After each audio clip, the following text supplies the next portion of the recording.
ایران امریکہ مذاکرات کے لیے امریکی نائب صدر جے ڈی وینس، اسٹیو وٹکاف اور جیرڈ کشنر اسلام آباد جائیں گے۔ ترجمان وائٹ ہاؤس نے تصدیق کر دی۔ وائٹ ہاؤس میں پریس کانفرنس کرتے ہوئے کیرولائن لیوٹ نے کہا جے ڈی وینس مذاکرات میں اہم کردار ادا کر رہے ہیں۔ آئندہ 2 ہفتے ایران کے ساتھ بامعنی مذاکرات ہوں گے۔ مذاکرات کا پہلا دور ہفتہ 11 اپریل کی صبح اسلام آباد میں ہوگا۔ Announced that the president is dispatching his negotiating team led by the Vice President of the United States, J.D. Vance, Special Envoy Witkoff, and Mr. Kushner to Islamabad for talks this weekend. The first round of those talks will take place on Saturday morning local time, and we look forward to those in-person meetings. Lebanon is not part of the ceasefire. That has been relayed to all parties involved in the ceasefire. As you know, Prime Minister Netanyahu put out a statement last night in support of the ceasefire, in support of the United States' efforts, and he's also assured the president they'll continue to be a helpful partner throughout the course of the next 2 weeks. امریکہ ایران مذاکرات کے لیے اسلام آباد میں تیاریاں زور و شور سے جاری ہیں۔ جے ڈی وینس کی سربراہی میں امریکی وفد اور ایرانی پارلیمنٹ کے اسپیکر باقر غالیباف ایران کی جانب سے مذاکرات میں شریک ہو رہے ہیں۔ اس تاریخی موقع کے لیے وفاقی دارالحکومت کی تزئین و آرائش شروع کر دی گئی ہے۔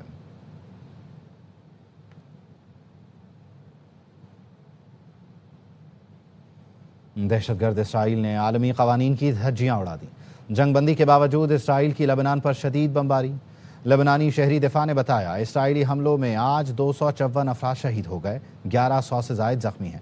سب سے زیادہ 91 شہادتیں بیروت میں ہوئیں۔ اسرائیلی فوج نے 10 منٹ میں 100 مقامات پر بمباری کی۔ جنوبی لبنان میں بیت یاہون، مسجد السلم کو نشانہ بنایا گیا۔ اسرائیل نے دعویٰ کیا ہے لبنان بھر میں حزب اللہ کے ٹھکانوں کو نشانہ بنایا۔ جنوبی لبنان دارالحکومت بیروت میں حزب اللہ کے کمانڈ سینٹر اور فوجی اہداف پر حملے کیے گئے۔ مقامی میڈیا نے بتایا اسرائیلی فوج نے وادی ابیکا میں ایک جنازے کو بھی نشانہ بنایا۔ ساحلی شہر صیدا کے کیفے پر حملے میں 8 افراد شہید اور 22 سے زائد زخمی ہوئے۔ لبنان نے اسرائیلی حملوں کے خلاف یوم سوگ کا اعلان کر دیا۔ لبنانی وزیر اعظم کہتے ہیں آج ملک بھر میں یوم سوگ پرچم سرنگوں رہے گا۔ قاتل اسرائیل کے خلاف سیاسی سفارتی وسائل استعمال کر رہے ہیں۔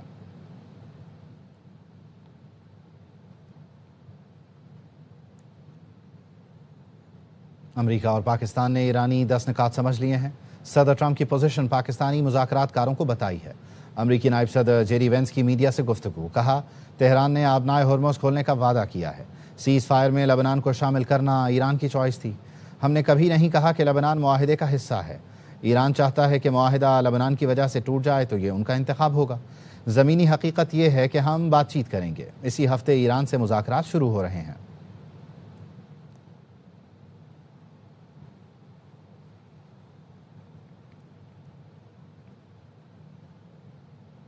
سربراہ ایرانی مذاکراتی وفد باقر غالیباف نے کہا ہے کہ جنگ بندی سے متعلق پہلی شق پر ہی عمل نہیں ہو رہا۔ لبنان میں اسرائیلی حملے ایران کے دیے گئے نکات کی خلاف ورزی ہیں۔ انہوں نے کہا مذاکرات سے پہلے طے شدہ فریم ورک متاثر ہو چکا ہے۔ ایرانی اسپیکر نے ایرانی فضائی حدود میں ڈرون کا آنا کھلی خلاف ورزی قرار دیا۔ ایران کے حق افزودگی سے انکار بھی معاہدے کی خلاف ورزی ہے۔ مذاکرات یا جنگ بندی میں ایسی صورتحال کسی طور مناسب نہیں ہے۔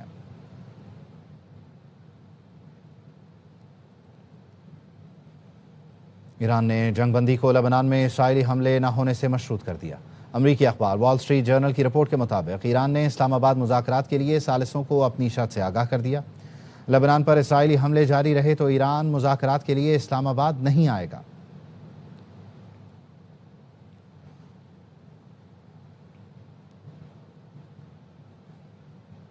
لبنان نے امن کے قیام کے لیے پاکستان سے بڑی امیدیں وابستہ کر لیں۔ اسپیکر لبنانی پارلیمنٹ کا پاکستانی سفیر سلمان اطہر سے ٹیلی فونک رابطہ۔ اسرائیل کی مسلسل جارحیت روکنے کے لیے پاکستان سے فوری مداخلت کا مطالبہ کیا۔ لبنان پر اسرائیلی جنگ بندی کے معاہدے کی خلاف ورزیوں پر شدید تشویش کا بھی اظہار کیا گیا۔ اسپیکر نے امریکہ ایران جنگ بندی کرانے میں پاکستان کے کلیدی کردار کی بھرپور تعریف کی۔ اپیل کی کہ پاکستان اپنا اثر و رسوخ استعمال کرے تاکہ اسرائیل کو جارحیت سے روکا جا سکے۔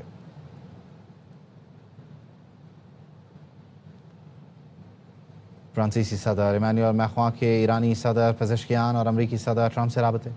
فرانسیسی صدر نے ایکس پر لکھا، میں نے آج ایرانی صدر پزشکیان اور امریکی صدر ٹرمپ سے گفتگو کی۔ دونوں رہنماؤں سے کہا جنگ بندی قبول کرنا بہترین قدم ہے۔ امید ظاہر کی لبنان سمیت تمام محاذوں پر جنگ بندی پر عمل ہوگا۔ یہ اقدام جامع مذاکرات کی راہ ہموار کرے گا۔ جنگ بندی سے مشرق وسطیٰ میں سلامتی کو یقینی بنا سکیں گے۔ کسی بھی معاہدے میں ایرانی جوہری اور میزائل پروگرام سے متعلق اقدامات کو شامل کرنا ہوگا۔ آبنائے ہرمز میں بحری آمد و رفت سے متعلق اقدامات کو بھی شامل کرنا ہوگا۔ ایسے اقدامات سے ایک مضبوط اور دیرپا امن قائم کیا جا سکتا ہے۔ اقدامات میں وہ تمام فریق شامل ہوں جو اس میں کردار ادا کر سکتے ہیں۔ قطر، UAE، لبنان اور عراق کے رہنماؤں سے بھی اس معاملے پر گفتگو کی۔ فرانسیسی صدر ایمانوئل میکرون نے لبنان پر اسرائیلی حملوں کی مذمت بھی کی۔ فرانسیسی صدر نے لبنان کے صدر جوزف عون اور وزیر اعظم نواف سلام سے گفتگو میں کہا، لبنان پر اسرائیلی حملے جنگ بندی کی پائیداری کے لیے براہ راست خطرہ ہیں۔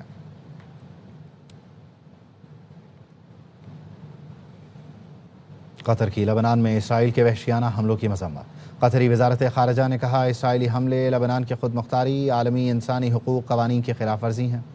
حملے UN سلامتی کونسل کی قرارداد کی بھی صریحاً خلاف ورزی ہیں۔ قطری وزارت خارجہ نے مطالبہ کیا، اسرائیلی قابض حکام لبنان پر وحشیانہ قتل عام اور حملے روکے۔ اسرائیل بین الاقوامی معاہدوں اور قوانین پر عمل اور ذمہ داریاں پوری کرے۔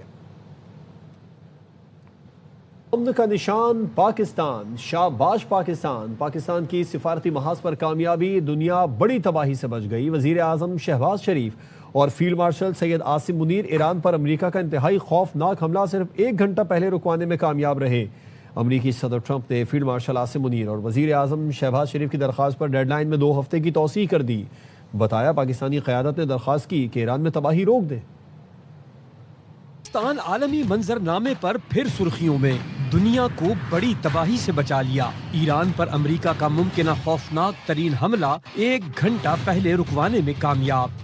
ٹرمپ نے وزیر اعظم شہباز شریف اور فیلڈ مارشل سید عاصم منیر کی درخواست پر 2 ہفتے کے لیے جنگ بندی کر دی۔ سوشل میڈیا پر لکھا، شہباز شریف اور فیلڈ مارشل عاصم منیر سے بات ہوئی۔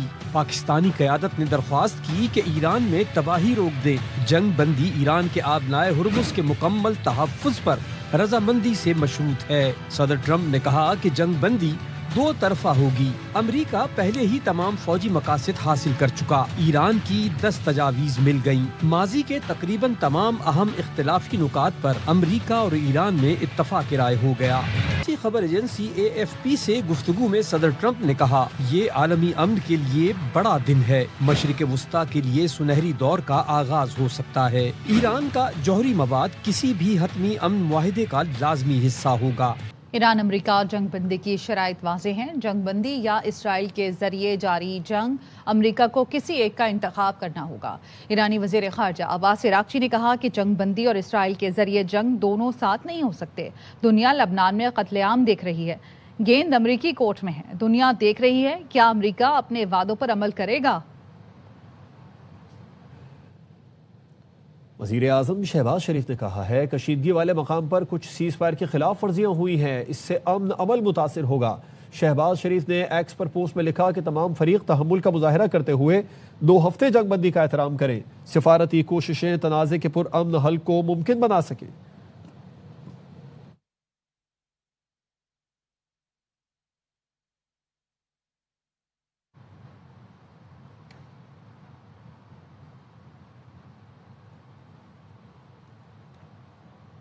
جنگ رک گئی، ایران اور امریکی وفود ہماری دعوت پر پاکستان آ رہے ہیں، اب بات اسلام آباد میں ہوگی۔ وزیر اعظم شہباز شریف کا وفاقی کابینہ سے خطاب کا، امید ہے اسلام آباد مذاکرات میں پائیدار امن حاصل کرنے میں کامیاب ہوں گے۔ جنگ بندی کرانے کے لیے فیلڈ مارشل کئی رات نہیں سوئے۔ نائب وزیر اعظم نے بھی بہت محنت کی۔ پوری دنیا میں پاکستان کا چرچا چل رہا ہے، ایسا منظر کبھی نہیں دیکھا۔ وزیر اعظم نے فیلڈ مارشل اور اسحاق ڈار کے لیے کابینہ میں تالیاں بجوائیں۔ آبنائے ہرمز میں بارودی سرنگوں کا خدشہ ہے۔ الجزیرہ ٹی وی کے مطابق پاسداران انقلاب نیول فورسز نے متبادل بحری راستوں کی نشاندہی کر دی۔ سرنگوں کے خطرے کو کم کرنے کے لیے متبادل راستے دیے جا رہے ہیں۔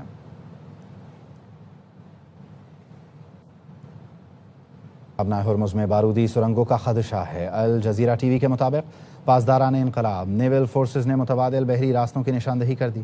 سرنگوں کے خطرے کو کم کرنے کے لیے متبادل راستے دیے جا رہے ہیں۔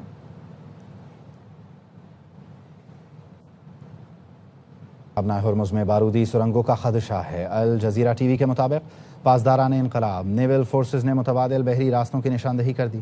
سرنگوں کے خطرے کو کم کرنے کے لیے متبادل راستے دیے جا رہے ہیں۔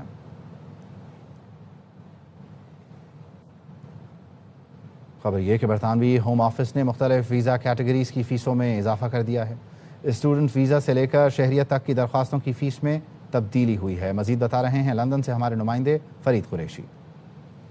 برطانوی ہوم آفس نے مختلف اقسام کے ویزوں کی فیس میں تبدیلیوں کا اعلان کیا ہے، جن کا اطلاق بدھ 8 اپریل سے ہو رہا ہے۔ ایڈمن ریویو، لائف ان دی UK، پریورٹی سروس اور IHS کی فیس نہیں کی گئی۔ کون سی ایسی کیٹیگریز ہیں جن کے ویزا فیس میں اضافہ کیا گیا ہے، ماہر قانون عابر منظور بتا رہے ہیں۔ انڈیفینٹ لیو ٹو ریمین کی جو اپلیکیشن ہے اس کے اوپر 197 پاؤنڈ کا انکریز ہوا ہے، اور جو نیشنلٹی کی اپلیکیشن ہے اس کے اوپر 104 پاؤنڈ کا انکریز ہوا ہے۔ اسی طریقے سے جو اسکلڈ ورکر روٹ ویزا کی اپلیکیشن ہے اس کے اوپر بھی 55 to 99 پاؤنڈ جو آؤٹ سائڈ دا UK، اور ان سائڈ دا UK بھی جو 58 پاؤنڈ ہے، اسی طریقے سے 114 پاؤنڈ انکریز ہوا ہے۔ اسٹوڈنٹ ویزا کے اوپر 34 پاؤنڈ انکریز ہوا ہے۔ وزٹ ویزا کی جو اپلیکیشن ہے اس کے اوپر بڑا مائنر سا چینج آیا، صرف 8 پاؤنڈ ہے۔ کچھ کیٹیگریز میں فیس کے اندر کمی بھی کی گئی ہے۔ جو برٹش چائلڈ تھی ان کی نیچرلائزیشن کی رجسٹریشن کے اوپر انہوں نے کافی زیادہ شور مچایا تھا کہ وہ لوگ افورڈ نہیں کر سکتے۔ 1214 پاؤنڈ تھی جو کہ اب انہوں نے ڈیکریز کر کے 1000 پاؤنڈ کر دی ہے۔ برطانوی ہوم آفس ہر سال اپریل کے مہینے میں فیسوں میں تبدیلی کرتا ہے، اور گزشتہ کچھ سالوں سے فیسز میں بھاری اضافہ دیکھنے میں آیا ہے۔ Farid Qureshi, ARY News, London. خبر یہ کہ برطانوی ہوم آفس نے مختلف ویزا کیٹیگریز کی فیسوں میں اضافہ کر دیا ہے۔ اسٹوڈنٹ ویزا سے لے کر شہریت تک کی درخواستوں کی فیس میں تبدیلی ہوئی ہے۔ مزید بتا رہے ہیں لندن سے ہمارے نمائندے فرید قریشی۔ برطانوی ہوم آفس نے مختلف اقسام کے ویزوں کی فیس میں تبدیلیوں کا اعلان کیا ہے، جن کا اطلاق بدھ 8 اپریل سے ہو رہا ہے۔ ایڈمن ریویو، لائف ان دی UK، پریورٹی سروس اور IHS کی فیس نہیں کی گئی۔ کون سی ایسی کیٹیگریز ہیں جن کے ویزا فیس میں اضافہ کیا گیا ہے، ماہر قانون عابر منظور بتا رہے ہیں۔ انڈیفینٹ لیو ٹو ریمین کی جو اپلیکیشن ہے اس کے اوپر 197 پاؤنڈ کا انکریز ہوا ہے، اور جو نیشنلٹی کی اپلیکیشن ہے اس کے اوپر 104 پاؤنڈ کا انکریز ہوا ہے۔ اسی طریقے سے جو اسکلڈ ورکر روٹ ویزا کی اپلیکیشن ہے اس کے اوپر بھی 55 to 99 پاؤنڈ جو آؤٹ سائڈ دا UK، اور ان سائڈ دا UK بھی جو 58 پاؤنڈ ہے، اسی طریقے سے 114 پاؤنڈ انکریز ہوا ہے۔ اسٹوڈنٹ ویزا کے اوپر 34 پاؤنڈ انکریز ہوا ہے۔ وزٹ ویزا کی جو اپلیکیشن ہے اس کے اوپر بڑا مائنر سا چینج آیا، صرف 8 پاؤنڈ ہے۔ کچھ کیٹیگریز میں فیس کے اندر کمی بھی کی گئی ہے۔ جو برٹش چائلڈ تھی ان کی نیچرلائزیشن کی رجسٹریشن کے اوپر انہوں نے کافی زیادہ شور مچایا تھا کہ وہ لوگ افورڈ نہیں کر سکتے۔ 1214 پاؤنڈ تھی جو کہ اب انہوں نے ڈیکریز کر کے 1000 پاؤنڈ کر دی ہے۔ برطانوی ہوم آفس ہر سال اپریل کے مہینے میں فیسوں میں تبدیلی کرتا ہے، اور گزشتہ کچھ سالوں سے فیسز میں بھاری اضافہ دیکھنے میں آیا ہے۔ Farid Qureshi, ARY News, London. سعودی ولی عہد شہزادہ محمد بن سلمان کی برطانوی وزیر اعظم سے جدہ میں ملاقات ہوئی ہے۔ رہنماؤں نے خطے کی تازہ صورتحال پر گفتگو کی ہے۔ خبر ایجنسی کی جانب سے بتایا جا رہا ہے سعودی ولی عہد محمد بن سلمان اور برطانوی وزیر اعظم کیئر سٹارمر کے درمیان جدہ میں یہ اہم ملاقات ہوئی۔ اس ملاقات میں رہنماؤں نے خطے کی تازہ صورتحال پر گفتگو کی ہے۔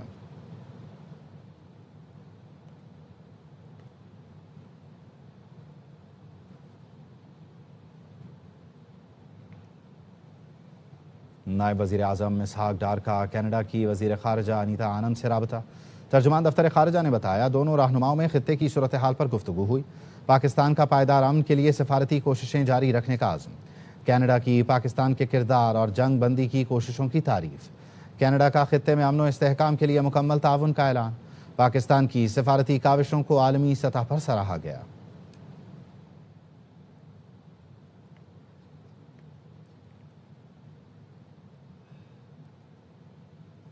لبنان نے امن کے قیام کے لیے پاکستان سے بڑی امیدیں وابستہ کر لی ہیں۔ اسپیکر لبنانی پارلیمنٹ نبی وری کا پاکستانی سفیر سلمان اطہر سے ٹیلی فونک رابطہ ہوا، جس میں اسرائیل کی مسلسل جارحیت روکنے کے لیے پاکستان سے فوری مداخلت کا مطالبہ کیا۔